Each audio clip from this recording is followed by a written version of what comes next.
So in KP horary many times this question comes कि जो लापता व्यक्ति है वो अभी जीवित है कि नहीं है, एब्सेंट पर्सन इज डेड और alive, how to go about it. So KSK says in his book, take the house which represents the relationship. उस भाव को लीजिए जिससे कि वो संबंधित व्यक्ति का संबंध उजागर होता है, अर्थात बड़े भाई के लिए 11, छोटे भाई के लिए 7th, थर्ड हाउस और पत्नी के लिए 7th house. For father and strangers always take the 9th house. पिता के लिए अथवा किसी अज्ञात व्यक्ति के लिए हमेशा नवम भाव का चयन कीजिए.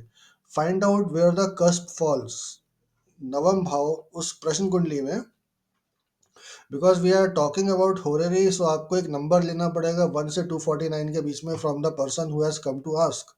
सो you will take that number and find out where the cusp falls, अर्थात 9th भाव जो है वो किस पर्टिकुलर डिग्री से शुरू हो रहा है, उसका राशि स्वामी, नक्षत्र स्वामी और उप नक्षत्र स्वामी. What are the sign lord, star lord and sub lord of the 9th house if it is connected to father or a stranger.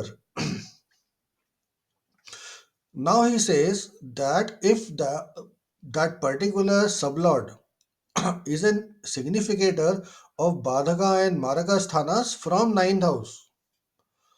We all know that for movable ascendants, 11th house is Badhaka, fixed ascendant, 9th house is Badhaka, and dual ascendant, 7th house is Badhaka. 2 and 7 are forever Maraka. So for dual ascendant, 7th house acts as an Marak and Badhak both.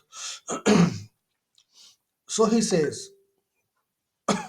if that planet who is the significator of Badhak and Marak sthanas boldly declare that the person is dead, it will prove very correct.